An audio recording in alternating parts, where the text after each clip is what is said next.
इसलिए कहा जाता है कि परिंदों को मंजिल मिलेगी हमेशा, ये फैले हुए उनके पर बोलते हैं और वही लोग खामोश रहते हैं अक्सर ज़माने में जिनके हुनर बोलते हैं। बहुत से सम्मान के साथ आदरणीय राजेंद्र राठौड़ साहब।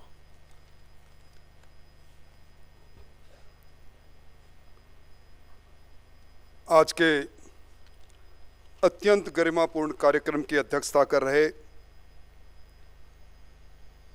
प्रदेश में नहीं देश में समाजवादी आंदोलन के पुरोधा, संघर्ष के पर्याय और ईमानदारी के प्रतीक के रूप में जिन्होंने लंबे समय तक राजस्थान की सेवा की, ऐसे पंडित रामकिशन जी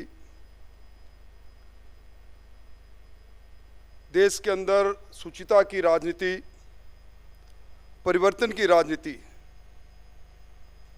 और हवा के खिलाफ जाकर बोलने की हिम्मत रखने वाले, जिन्होंने उस समय जब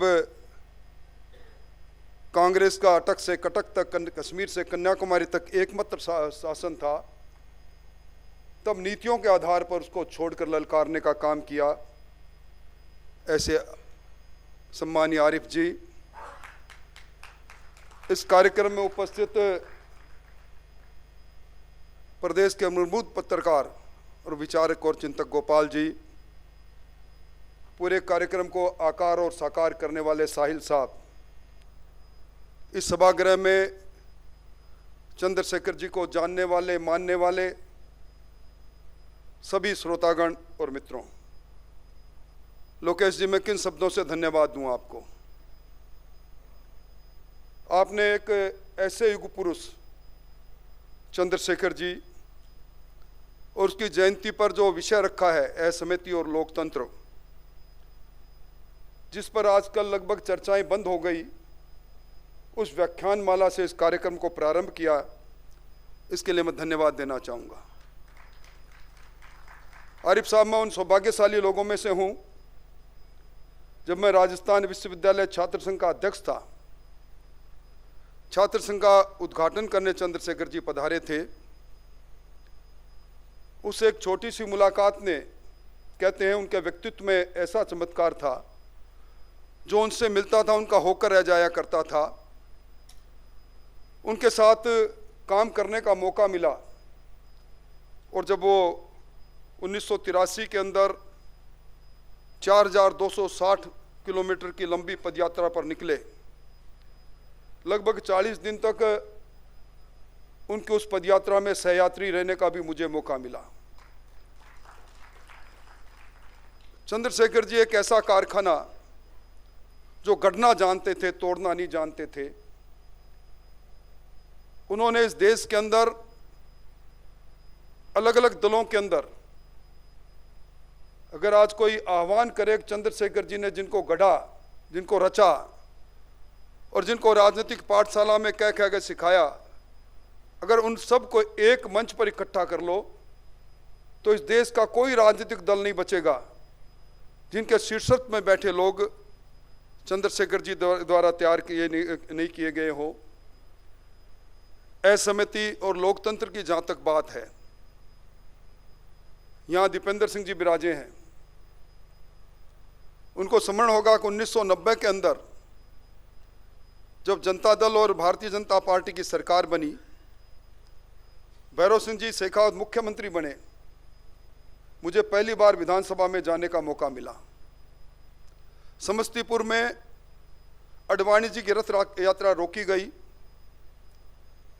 यहां यह फैसला हुआ कि जनता दल भैरव सिंह जी की सरकार से समर्थन वापस ले। हम 52 विधायक थे और मुझे तो जिन परिस्थितियों के अंदर टिकट मिला, मुझे याद है वो संसदीय दल की बैठक जिसमें मेरी टिकट पर चर्चा चल रही थी। चंद्रशेखर जी के बुखार था और उन्होंने कहा कि टेलीफोन करके गौतम जी से पूछा कौन से राज्य में, कौन से जिले की चर्चा चल रही है। जब उन्होंने कहा कि चूरू जिले पर चर्चा हो रही है, अरे राजेंद्रवा का भी है ना। 5 मिनट में गए और 5 मिनट में वापिस आ गए। और जब भैरव सिंह जी की सरकार अल्पमत में आई और मेरे जैसे, देवी सिंह जी जैसे बहुत से लोग, हम भोंडसी आश्रम पहुंचे। असमंजस की स्थिति थी। एक पार्टी ने के जनादेश से भी बंधे थे और भैरव सिंह जी के साथ भी पुराने रिश्ते थे। चंद्रशेखर जी से जब हम जाकर बैठे तो उन्होंने एक बात की, क्यों मुंह उतारे बैठे हो? क्या भैरव सिंह की सरकार अल्पमत में आ गई इसलिए? अरे भैरव सिंह जमीन का नेता है, धरती का नेता है। भैरव सिंह को भैरव सिंह बनने में बरसों लगे। जाओ, चिंता मत करो, भैरव सिंह की सरकार बचाओ। और हम सब लोग वहाँ से आरिफ भाई निकले, 26 लोगों ने हमने जनता दल से अलग होकर जनता दल दिग्विजय बनाया। और मैं समझता हूँ कि लोकतंत्र की रक्षा के लिए जो उन्होंने बात की, और जब उनके जीवन चरित्र की बात करते हैं वो सारी बात आप कहेंगे,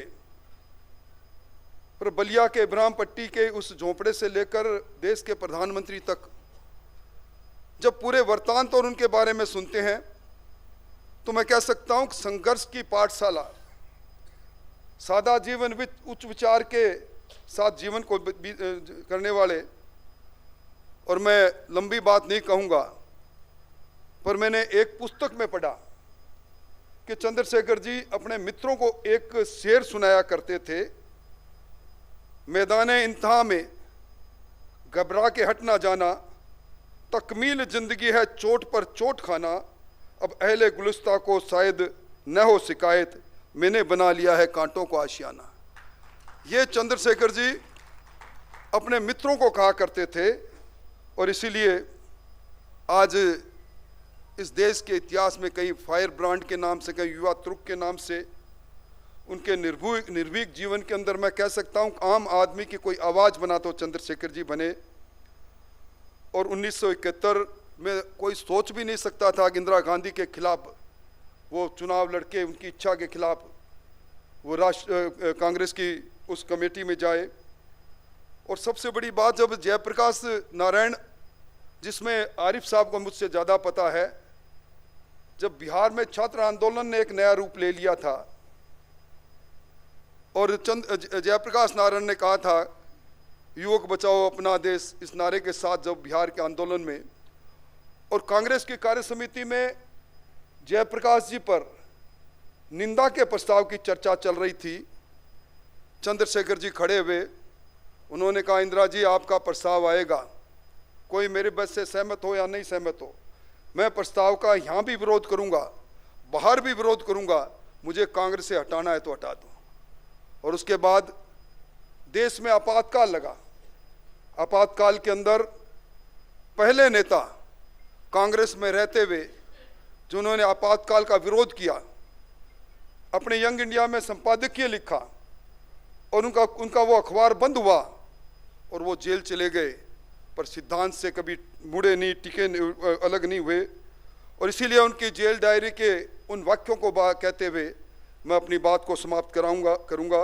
उन्होंने कहा मुझे कैद करो, मेरी जुबां को बंद करो, मेरे सवालों को बेड़ी पहना नहीं सकते। ऐसे व्यक्तित्व के धनी थे चंद्रशेखर जी।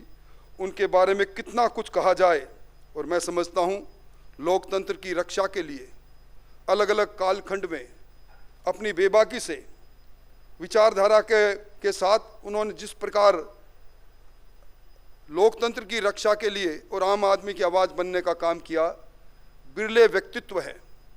और हमारे जैसे अनगणित लोगों को गढ़ने का काम किया। उनकी भारत यात्रा के अंदर जब कभी भी नाराज होते थे तो चप्पल लेते थे हाथ में, चिरकुट कहकर पीछे से चप्पल लगाते थे और थोड़ी देर में ही वहीं बुलाकर वही प्यार का रिश्ता। मैं समझता हूँ अगर चंद्रशेखर जी का शासन नहीं गया होता तो अयोध्या की समस्या हो, आसाम की समस्या हो, कश्मीर की समस्या हो, उनके दृष्टिकोण को जब आज दस्तावेजों में पढ़ते हैं तो लगते हैं कि ऐसा नेता जिसके सामने ना जाति थी, ना पाति थी, ना धर्म था, सिर्फ हिंदुस्तान था और गरीब की बात को हमेशा कहते थे। मुझे याद है आज तक मैंने कभी उनको कोई कागज लिए हुए बोलते नहीं देखा, चाहे वो लोकसभा में बोले, चाहे वो कोई किसी सभा में बोले, मन से निकलने वाले उनकी बातें रहती थी। ऐसे महान विभूति के, ऐसे युग पुरुष के, और जिन्होंने हमारे जैसे लोगों को तराशा, उनकी व्याख्यान माला में मैं साहिल साहब स्वयं व्यक्तिगत तौर पर आपका एहसानमंद हूँ कि आपने एक नई शुरुआत की इस शुरुआत को आप आगे बढ़ाओ, लगातार करो। हम जैसे कई लोग जुड़ेंगे, अगली बार इससे बड़े विशाल सभागृह में ये बात करेंगे। बहुत बहुत धन्यवाद, बहुत बहुत आभार।